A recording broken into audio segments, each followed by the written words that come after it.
Boa noite, irmãos.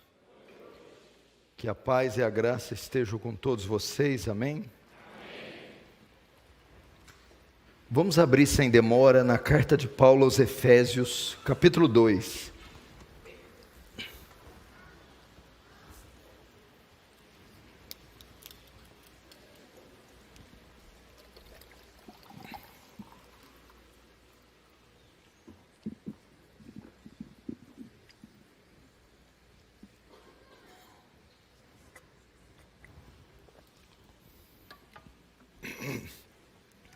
Carta de Paulo aos Efésios, capítulo 2.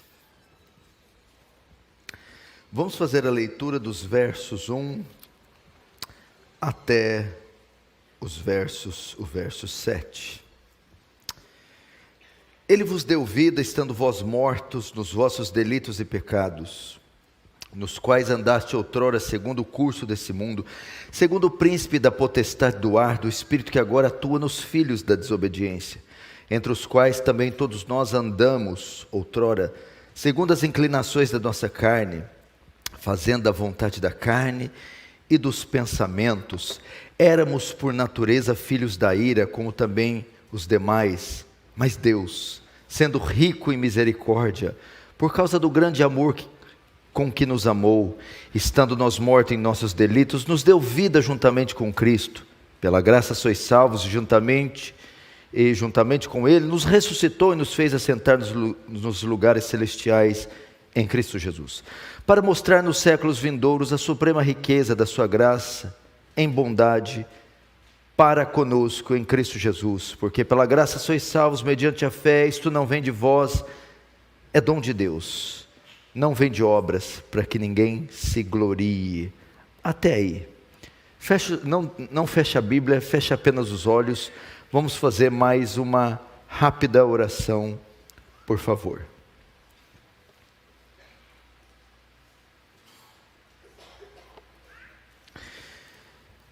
Querido Deus, diante de Ti nos colocamos mais essa noite, cônscios da nossa pequenez e da nossa urgente necessidade de graça, e que essa graça esteja disponível aqui hoje, para salvar, para transformar, para edificar, para santificar. Faz Teu reino avançar, Senhor. Receba a glória para Si e nos conforme a imagem do Seu Filho, em nome de Jesus. Amém. Queridos irmãos, mais uma vez quero dizer que é uma honra e uma alegria muito grande estar aqui, podendo compartilhar com vocês do Santo Evangelho de Cristo. E eu quero falar um pouco sobre um dos principais aspectos da salvação. O tema da minha mensagem é salvos pela graça, salvação pela graça. Nós sabemos que um número enorme de pessoas está aderindo à fé reformada, ou um novo evangelho, um evangelho que não conhecia. E muitos estão vindo de igrejas não reformadas, e muitas dessas igrejas, elas não conhecem a fundo, com precisão, o caráter da salvação. Aliás, muito da igreja brasileira, boa parte dela, não conhecem muitos aspectos essenciais da fé. Nós vivemos ainda em uma profunda ignorância. E só uma maneira de vencer a ignorância. João 8,32, e conhecereis a verdade, e a verdade vos libertará. E quando falamos de salvação, de soteriologia, doutrina da salvação, a ignorância ainda é maior. A maior parte da igreja brasileira, ela não compreende ainda a salvação pela graça, ainda que professe com os lábios a salvação pela graça ou pela fé somente. Na prática, ela é uma igreja que confessa a salvação pelas obras. Ela tem a ideia de salvação por mérito. Precisa fazer precisa praticar obras para alcançar a salvação. A Bíblia diz que nós praticamos obras porque já alcançamos a salvação, porque foi nos dada a salvação. Jesus não nos salvou por causa dos nossos méritos, mas apesar dos nossos deméritos. E fato esse comprovado, por exemplo, quando em minha cidade saímos com grupos para evangelizar, nas ruas, nas praças ou de casa em casa, e sempre nos deparamos com evangélicos. E é claro, nós vamos evangelizá-los, porque dizer que é evangélico no Brasil não significa muita coisa. E a hora que nós vamos falar sobre o caráter da salvação, invariavelmente a maioria desses evangélicos evangelizados vão dizer: eu preciso fazer, eu tenho que melhorar, eu tenho que orar mais, eu tenho que deixar alguma coisa. Nunca testemunham ou professam que precisam correr para Cristo, ou que não foi pelos seus méritos, e sim pela cruz de Cristo. Infelizmente é assim para a maioria. E consciente disso, eu quero trazer esta mensagem. A pergunta que todos temos que fazer aqui essa noite: como Deus salva um pecador? Ou como um pecador é salvo? A maioria das pessoas de hoje tem dificuldade quanto a isso e vai convergir nas obras. Esse foi o grande trabalho de Lutero na Idade Média. Assim como os dias de hoje, todos entendiam que a salvação era por um ato ou uma obra que alguém fazia. Engraçado que 500 anos se passaram e esse continua sendo o grande trabalho de muitos pastores: ensinar o sola gratia ou sola fide. A salvação é pela graça e pela fé.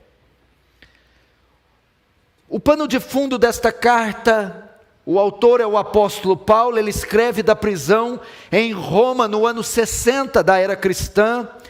Ele está escrevendo a uns cristãos que viviam na cidade de Éfeso, na Ásia Menor. Seu principal objetivo ao escrever a carta aos Efésios, assim como Romanos, era demonstrar o caráter da salvação, que ela é uma obra exclusiva da graça de Deus e que vem do seu amor em eleger incondicionalmente indivíduos para a salvação. Esse é o propósito. Agora vamos entrar no texto. O capítulo 2, ele começa mostrando a condição do homem. Para que Paulo mostre o caráter da salvação, como a salvação se dá, primeiro ele tem que mostrar os objetos de salvação. O alvo da salvação são os homens e a condição dos homens.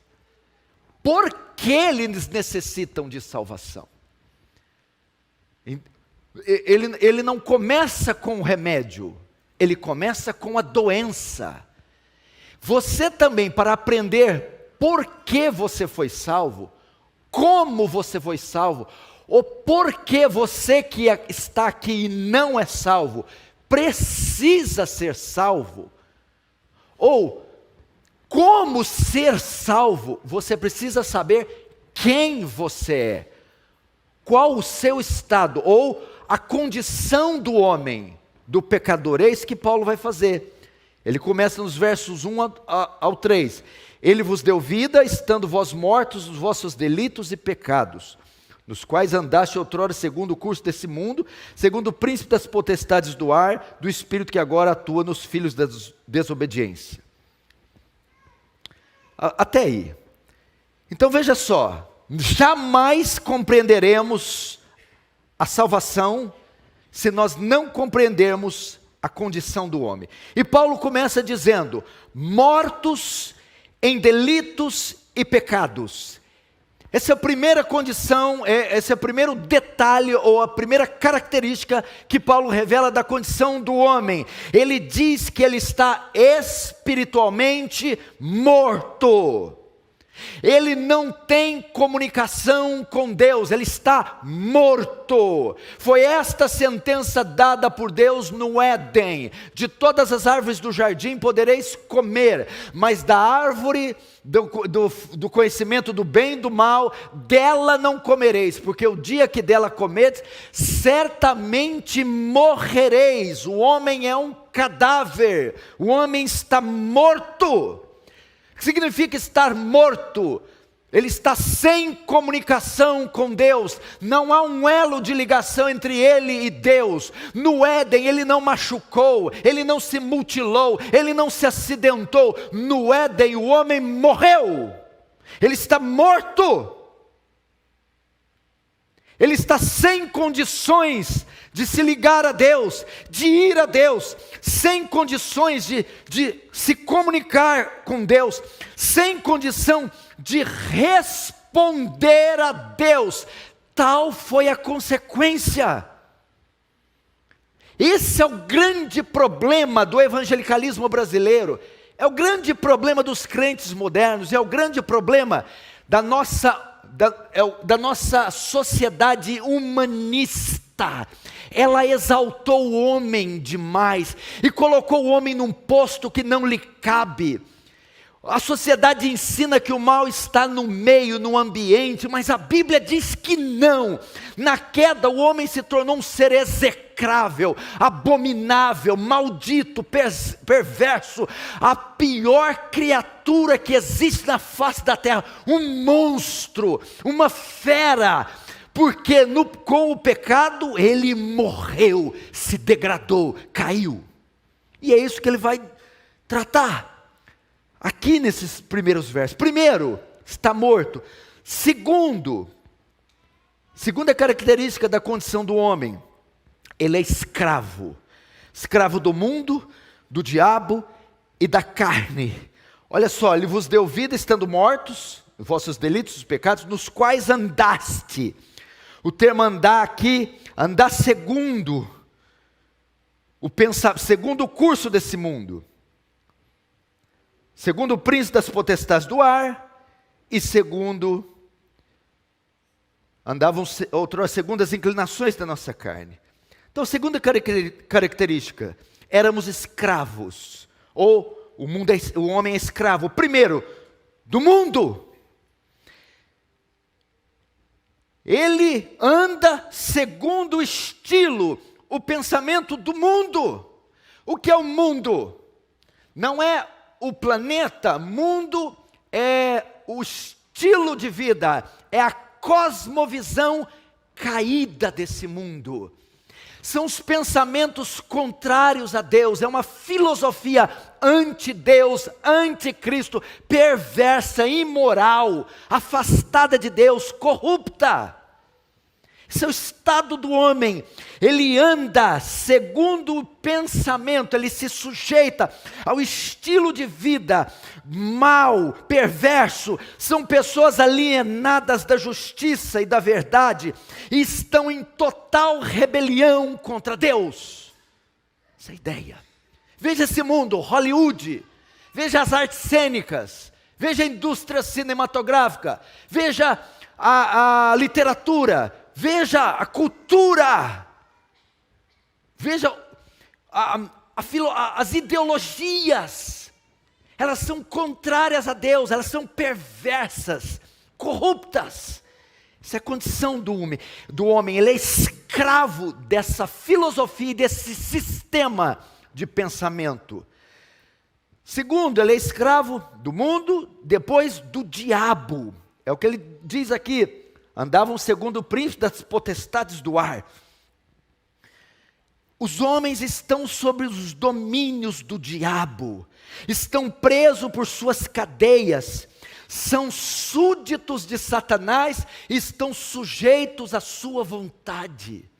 Essa é a condição do pecador, do caído. Ele vive uma servidão, ele está aprisionado por cadeias que Satanás colocou. Ele é prisioneiro das trevas, está sob os domínios de Satanás, são cobaias presas nas mãos e nas garras de Satanás. E terceiro, Paulo diz que eles eram escravos, não só do mundo, não só do diabo, mas também da carne. O que é isto? São homens que vivem para satisfazer seus desejos pecaminosos. É o chamado hedonismo. Vivem pelo prazer, vivem nos seus vícios, são escravos do adultério, da fornicação, da lascívia, da glotonaria, da cobiça, da opulência, da ostentação. Esse é o estado do ímpio, do homem, imergido na imoralidade, na cegueira, no paganismo, cego, porque o Deus desse século cegou, e anda sujeito a esse sistema caído. Primeira condição, está morto. Segundo, ele é escravo. Terceiro, ele está debaixo de maldição. Porque o texto diz: éramos por natureza filhos da ira. O que é isso? O resultado de estar nessa condição, estar morto, ser escravo do mundo, da carne, do diabo, é que todos estão debaixo de julgamento, debaixo do juízo divino. É isso que está em Romanos 1,18. Do céu se manifesta a ira de Deus contra toda a impiedade do homem. O que Paulo está fazendo aqui no verso 1, 2 e 3 é a descrição da completa perdição do homem e que ele se encontra incapaz de resolver o seu próprio problema. Paulo quer tirar dos Efésios qualquer chance de tentar salvar a si mesmo. Paulo quer tirar qualquer chance de mostrar que há alguma bondade inerente do homem. Não, ele está completamente perdido, completamente cego. Isso é contrariando o que muitas seitas ensinam, que nós não pecamos mais, que não há mais pecados, que há só falhas, tropeços, erros, faltas. Paulo vai dizer: não, todos pecaram e destituídos da glória de Deus estão. Não há um justo, nenhum sequer. Não há quem entenda, não há quem faça o bem, não há nenhum. O resultado é que todos os pecadores não só são escravos, são iníquos, são ímpios, não só obedecem às ordens do diabo, do mundo, da carne, mas estão debaixo de uma sentença, estão debaixo de julgamento, estão à mercê da ira divina que será despejada no inferno. Agora você entende? Porque nós pregamos, porque evangelizamos, porque eu prego assim: pastor, mas por que o senhor transpira, grita, soa? Se eu estivesse falando, lutando pelos seus bens materiais, ou pela sua condição física, talvez eu poderia ser ameno. Mas quando um pregador luta por almas eternas, quando alguém sabe a condição aonde esse mundo está indo, não é para uma falência moral, ou financeira apenas, ou social, mas irão passar uma eternidade no inferno. Então temos que nos posicionar como Spurgeon, que dizia: você pode até ir para o inferno, mas vai ter que passar por cima do meu cadáver primeiro. Tendo mostrado isso, tirado qualquer esperança de salvação própria no homem, agora ele mostra o caráter da salvação. Ele mostra como essa situação pode ser mudada. Ele começa com a conjunção adversativa, verso 4. Mas Deus, aí vem o mas, entretanto, todavia, mas Deus, sendo rico em misericórdia, por causa do seu grande amor com que nos amou, como a nossa situação pode ser mudada, como alguém pode ser salvo, ela se dá por um ato: misericórdia. Mas Deus, sendo rico em misericórdia, Como um homem pode ser salvo? Por causa da misericórdia. Como a situação de um homem caído pode mudar? Por causa da misericórdia de Deus. O que é isso? Não nos tratar como nós merecemos. Não nos dar o que merecíamos. Misericórdia é ter compaixão de nós, ter compaixão do pecador é perdoá-lo. Irmãos, precisamos entender isso, senão não entenderemos a salvação. Nós merecíamos o inferno, merecíamos a condenação, merecíamos o desprezo, mas veja, presta atenção no mas Deus. O que significa? Merecíamos o inferno, mas Deus, apesar disso, Deus não nos enviou, Deus nos perdoou, Deus nos poupou. Estávamos mortos, éramos filhos da ira, escravos, portanto merecíamos a punição, mas Deus nos poupou, Deus nos perdoou. Irmãos, não somos salvos sem misericórdia. Se precisamos de misericórdia, é porque somos culpados e não inocentes.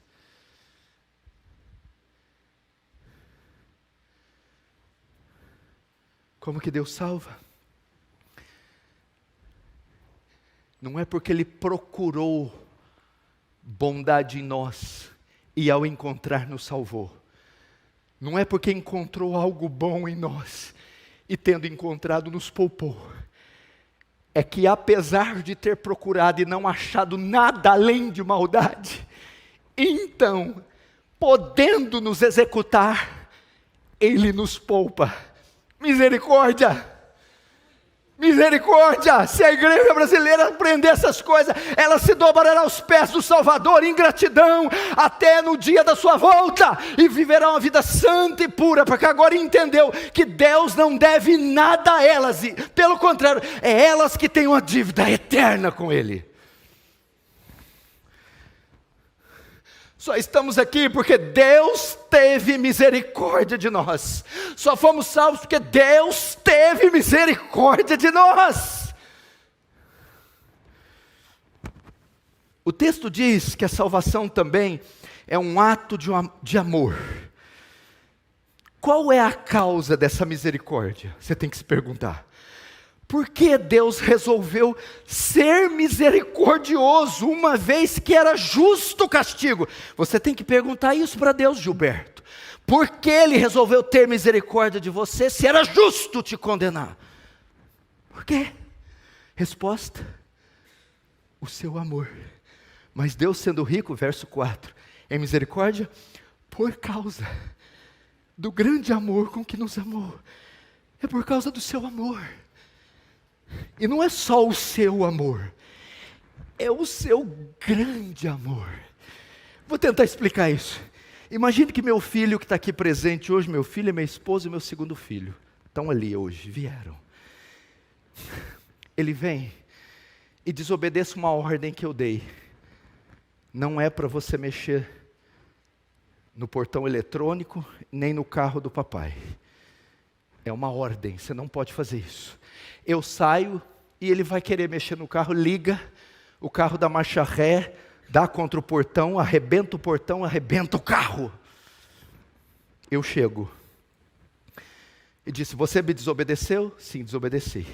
Você pegou o carro que eu pedi para não pecar? Peguei. Agora você vai ser castigado. Você merece ser castigado, não merece? Sim, mereço. E o que eu faço? Filho, você violou a lei, você desobedeceu o meu pedido, você merece o castigo, mas eu, papai, vou ter misericórdia de você. Agora, por que, ele pergunta: papai, o senhor vai ter misericórdia de mim, se é justo o senhor me castigar? Por quê, meu filho? Por causa do meu amor por você. É exatamente isso que Deus fez. Foi por causa do seu amor. João 3,16, Deus amou o mundo de tal maneira que deu o seu Filho unigênito, para que todo aquele que nele crê não pereça, mas tenha vida eterna. Ele teve misericórdia por causa do seu grande amor com que nos amou. O seu grande, infinito, eterno, extenso, profundo amor que teve conosco. É um amor incondicional. Agora Paulo mostra que Deus muda o nosso estado natural. Veja, eu estou te mostrando o caráter da salvação. Verso 5. Estando nós mortos em nossos delitos, nos deu vida juntamente com Cristo. Pela graça sois salvos, juntamente com Ele, nos ressuscitou e nos fez assentar nos lugares celestiais com Cristo. Agora, Paulo diz que Deus vai reverter o processo de morte e vai mudar nossa condição. O texto diz que estávamos mortos. Agora, para salvar, Deus tem que nos dar vida. O estado de condenação é chamado estado de morte, E o estado de salvação é chamado de vida. Agora Deus, para salvar, Ele não vai simplesmente nos direcionar a uma religião, direcionar ao ritual do batismo, a uma igreja. Não. É preciso mais que descer as águas por imersão ou aspersão, que profissão de fé, que liturgia, que igreja, que participar da ceia, que trocar a vestimenta, não cortar cabelo, usar sua saia, jogar fora a televisão. Nada disso pode reerguer aquele homem morto. Nada que a religião proponha, nem nada que Buda, Maomé, Confúcio, nem todas essas seitas com usos e costumes. O homem está morto, e a única maneira dele ser salvo é ele ser trazido à vida. Doutrina que chamamos regeneração. Ele nos deu vida estando mortos. Ele vai mudar a nossa condição. O que é isso, regeneração? Por que nada dessas coisas que eu citei pode trazer? Porque a obra de trazer o morto à vida é uma obra sobrenatural, acima do natural. Não é cada terra, é lá do céu, é de cima e não é de baixo. É uma obra que só o Espírito Santo pode trazer, ressuscitando os filhos de Adão para nos torná-los filhos de Cristo. É isso que ele fez. Regeneração. Essa doutrina o povo esqueceu.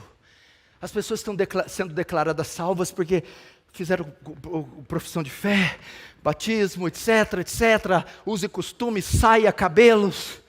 O que está em Cristo, nova criatura é, as coisas velhas passaram, eis que tudo se fez novo. O que é uma nova criatura? O grego ali, nova criação. Deus, para você ter entender o que é salvação. Imagine quando Deus cria o universo, lá em Gênesis 1.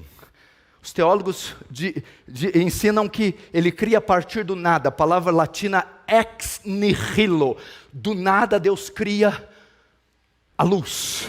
Haja luz, do nada. As estrelas, os luminares, as águas, os animais selváticos. Imagine quanto poder Deus não empregou, não usou, para do nada criar as galáxias, os oceanos. Só o Oceano Índico, Atlântico, Pacífico, Mediterrâneo possuem 1 octilhão de litros de água. Só um ser humano possui 60 trilhões de células. Só você tem 60 trilhões de células. Só o universo, de uma ponta na outra, tem 94 bilhões de quilômetros de anos-luz. Imagina para criar tudo isso do nada, quanto poder! Eu desafio você, eu te dou 2 minutos para criar essa toalha do nada. Sem nada, faça ela aparecer. Imagine quando poder. Agora veja o caráter da conversão. A conversão, a salvação, não é trocar de religião nem de roupa. É a regeneração, trazer o morto à vida. E como isso é feito?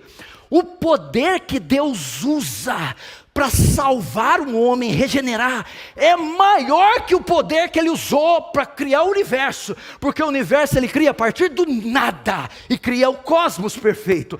Mas para salvar o pecador não é a partir do nada, é a partir de uma massa caída, corrupta, morta em Adão, e refazê-la à imagem de Cristo. O poder é muito maior. Pergunta, esse poder te alcançou? Quantos estão sendo declarados salvos sem terem passado pelo novo nascimento?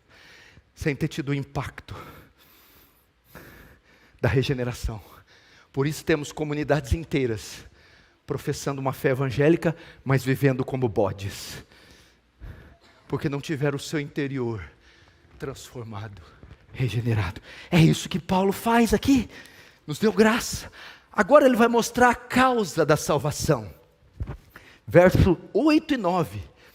Porque pela graça sois salvos mediante a fé. Isso não vem de vós. É dom de Deus. Não de obras, para que ninguém se glorie. A causa, agora olha só. Presta atenção. Ele fez tudo isso em um ato de graça. Pela graça sois salvos. Como é que você é salvo? É graça. Como é que você é salvo? É graça. Como é que você nasce de novo? É graça. Como é que você é perdoado? É graça. O que é isso? Do grego charis, favor imerecido, benevolente. É um presente que Deus concede. É um presente que Deus dá. Vem da voluntariedade, da incondicionalidade do amor de Deus.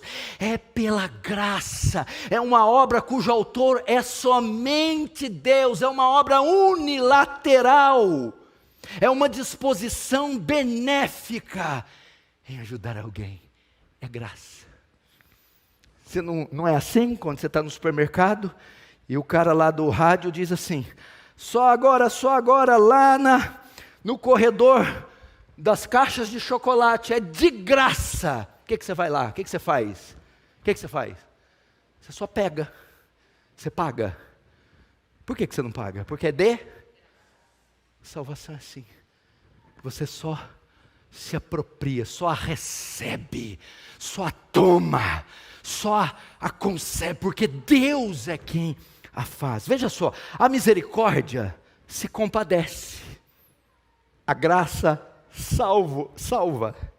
Ser salvo pela graça é o oposto de ser salvo pelos méritos humanos.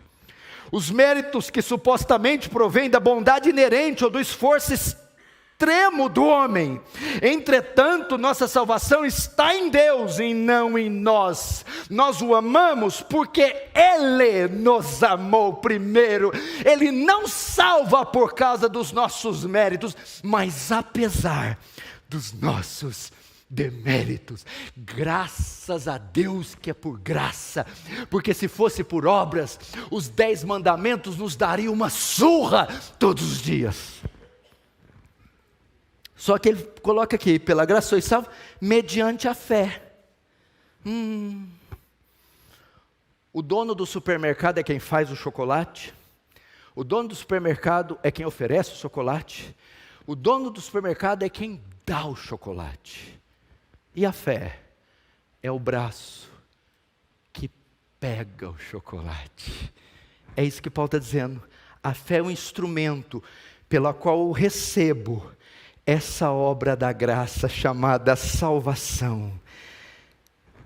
Como Lutero dizia, não é por causa do que eu faço, é por causa de quem eu creio. Isso que é pela fé. Não é por causa do que eu faço, é por causa de quem eu creio. Pela graça sois salvos. Toma, aqui é para você. Pela fé. A fé é só o braço que estende e recebe aquilo que foi dado gratuitamente, cujo eu e você não participamos. Essa fé aqui carrega o sentido de confiança, de esperança. Confiar no quê? Esperar em quem? em Cristo. Romanos 5:1, justificados, pois, mediante a fé, temos paz para com Deus, por meio de nosso Senhor Jesus Cristo. Gente, é até mais fácil ser salvo desse jeito. Não, pastor. Jesus, eu não sei o que o povo está entendendo. Como é que é? As religiões estão dificultando o caminho para o céu. É pela graça. Eu só recebo pela fé. E o texto diz: isto não vem de vós. O que não vem de vós? Salvos e fé. Pela graça sois salvos, por meio da fé. Isso não vem de vós. O que? A salvação e a fé não estão em vocês. Vocês não são capazes de produzir. Essa fé salvadora não é uma coisa inerente do homem, porque o homem está morto e não há nada de bom nele. Isto não vem de vocês, nem a fé, nem a salvação. E vem de onde? Isso não vem de vós? É dom de Deus. É dado por Deus, é dado por sua graça, tanto a fé como a salvação. É uma doação. Para você entender, é assim, ó. É algo que nós não teríamos se não nos fosse dado. É algo que você não teria se não te fosse dado. E aí agora ele arrebenta, ele joga um míssil, ele joga uma bomba atômica nas seitas. Verso 8, não de obras, para que ninguém se glorie. Se a glória toda dele, do começo ao fim, a salvação não pode vir de obras. Por quê? Porque mortos não trabalham, não laboram, escravos não têm nada a oferecer para o seu dono. Nossas obras, pelo contrário, são trapos de imundícia, diz Isaías. Gálatas 2,16 diz: sabendo contudo que o homem não é justificado por obras da lei, e sim mediante a fé em Jesus Cristo. Também temos crido em Jesus, para que fôssemos justificados pela fé em Cristo, e não por obras da lei, pois por obras da lei ninguém será justificado. Não adianta deixar o cabelo, dá dor de coluna, torcicolo, ninhada de lêndia. Para com isso, irmã. Que bobagem, que dor de cabeça. Imagina condicionador, meu Deus do céu. Sai, aí não pode isso, não pode aquilo. Isso não vai conferir salvação. Não adianta atravessar 500 mil velhinhas ali, e atravessa na Avenida Paulista. Vai lá como é que chama aquela cidade? Tiradentes? É Tiradentes? Não, cidade mais violenta de São Paulo.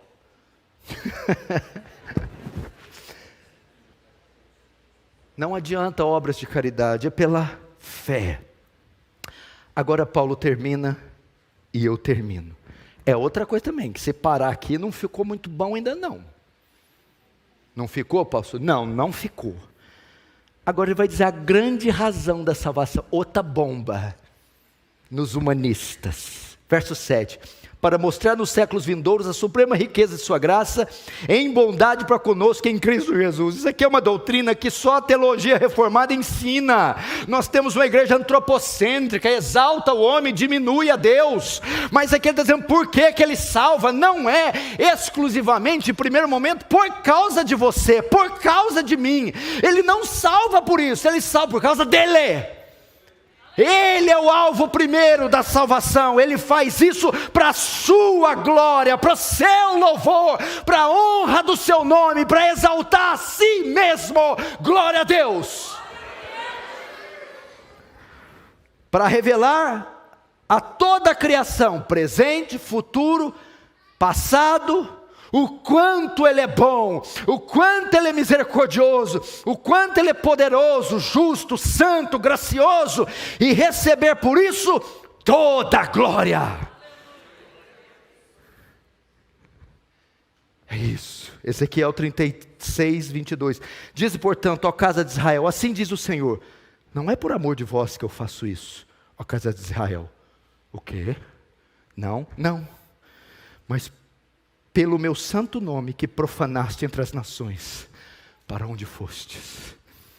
É por isso que Deus salva, porque no final, Ele recebe toda a honra, toda a glória, todo o louvor. Você viu em toda a minha exposição? Onde o homem apareceu ali? Que mérito? Não, ele apareceu uma vez, como um cadáver. Só isso. O papel dele é feder, exalar fedor, carniça. Esse é o papel, ele está morto. E o segundo ator da peça, é ele quem recebe destaque, a salvação é dele, para a glória dele, pela fé nele, pela graça dele, pelo amor dele, pelo um ato soberano dele, e no final, ele e mais ninguém recebe glória, amém? Queridos irmãos, agora eu quero terminar, o irmão pode começar aqui no louvor. Tem alguém aqui que não é do Senhor Jesus? Tem alguém aqui que não entendia a salvação, não sabia que ela era por graça, que o homem não participa, que ela é só por meio da fé, não sabia que precisa ser tocado pelo poder sobrenatural. Talvez você trocou de igreja, mas não trocou de coração. Talvez você trocou de doutrina, mas não teve o coração transformado. Não se fie na igreja, não se fie na doutrina.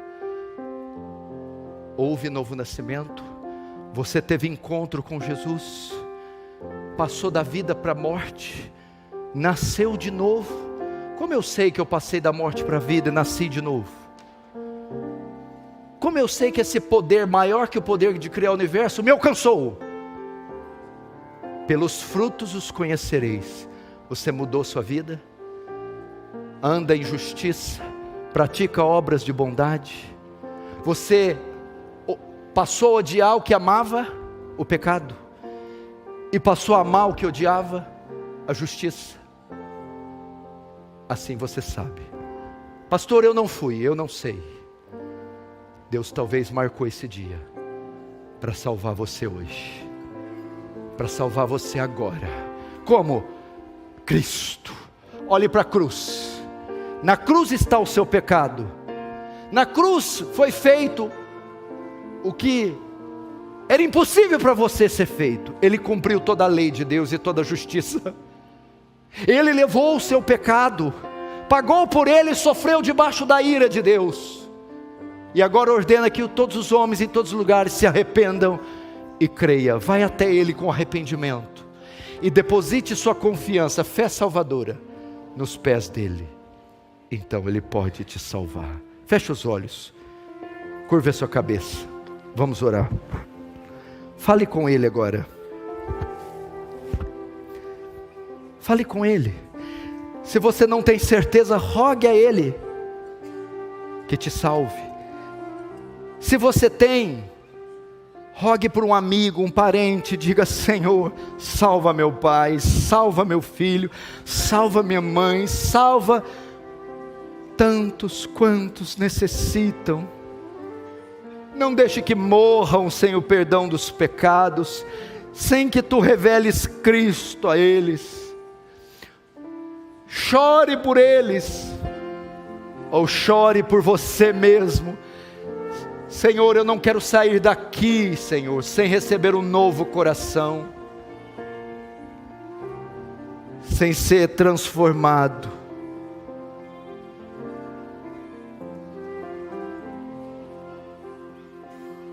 Espírito Santo, trabalha nesses corações. Eu não posso realizar essa obra, homem nenhum pode, igreja nenhuma pode. Pode esses ossos reviverem?